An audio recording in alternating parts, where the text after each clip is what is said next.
and welcome to Beyond Books, where we talk about books and always go beyond. I'm your host, I'm Renee, and today I'm here to talk about a banned book, and that book is A Prayer for Owen Meany by John Irving. I listened to it on audio for the second time recently. I listened to it about 10 years ago. And I read it when it first came out back in the late 80s, early 90s. It happens to be the 16th banned book that I've read in 2024, and I am on my way to 24 banned books in 2024. So the first sentence of the book really says it all, and I'll read that to you here. I am doomed to remember a boy with a wrecked voice, not because of his voice, or because he was the smallest person I ever knew, or even because he was the instrument of my mother's death, but because he is the reason I believe in God. I am a Christian because of Owen Meany. Irving didn't write that first sentence until he had, pretty much written the book.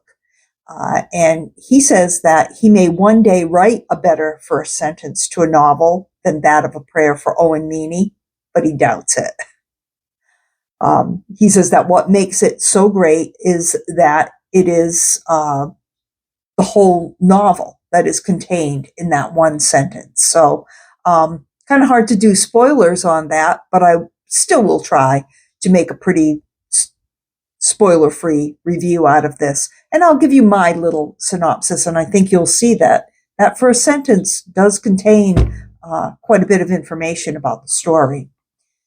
So the first thing to know is that it takes place in the 50s, and it is about a family, the Wheelwrights, who live in New Hampshire in a town called Gravesend. One of the main characters is John Wheelwright, who is school age when the story begins.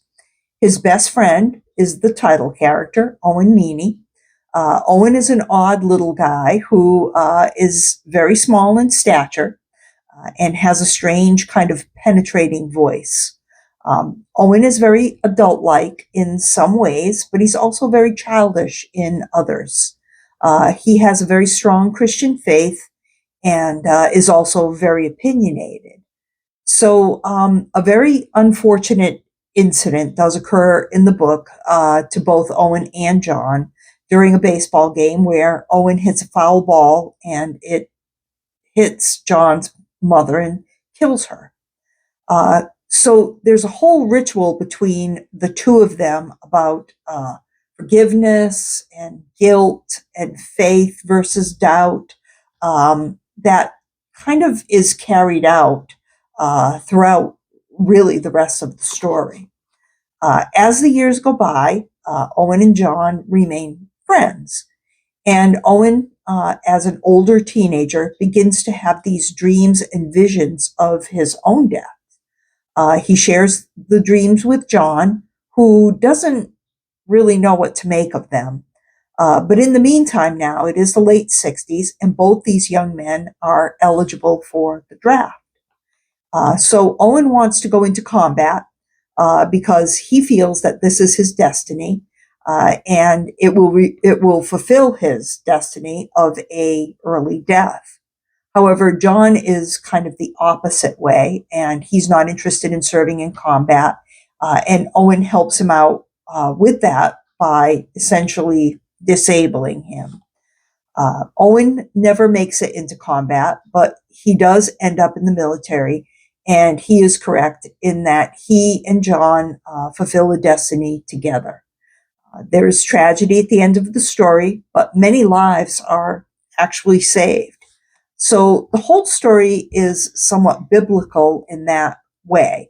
There are elements of forgiveness, prophecy, miracles, being a savior, and faith within the story. And that's what really kind of elevates it to something more than just a story about two boys growing up in New Hampshire. Mainly, it's a book about friendship and love. It's a very interesting story, and it'll definitely make you think. And when you think about it, it's held my interest now for several decades, and 3 times going through it. So it does have that lasting and kind of timeless quality to it. Now, I just want to say a few words about the author as well. John Irving was born in New Hampshire in 1942, and he's now 82 years old. His name is actually John Wallace Blunt, and he has about 15 novels to his credit, as well as some short stories and screenplays. He wrote most of his novels between 1968 and 2022. Several were bestsellers. The World According to Garp in 1978, Hotel New Hampshire in 1981, The Cider House Rules in 1985, and A Widow for 1 Year in 1998. Now, I believe that all of those, as well as A Prayer for Owen Meany, have been made into movies. So he's had a very long and successful career. So now let's talk about A Prayer for Owen Meany as a banned book. According to the American Library Association, this book was the number 76 most banned and challenged book for the decade 2000 to 2009. Definitely not one of the top ones I've read or discussed this year, but still a banned book nonetheless. Here's a little bit about the history of banning. As I said, number 76 for the decade 2000 to 2009. In 1992, in Pennsylvania, at a high school, it was pulled from the high school literature classes after parents complained of language and content. And in 2000, in West Virginia, it was challenged at another high school as part of their reading lists because of being pornographic, offensive, and vulgar. In 2009, in New Hampshire, ironically, it was pulled from the Pelham School District from their recommended summer reading list after a parent complained about language and sexuality.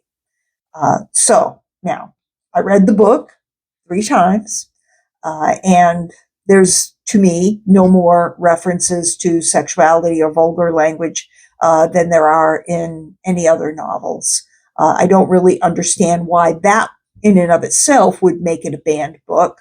However, I think if anything, it could maybe be more the questioning of religious teachings and the criticisms of certain churches and church groups that maybe offended some people.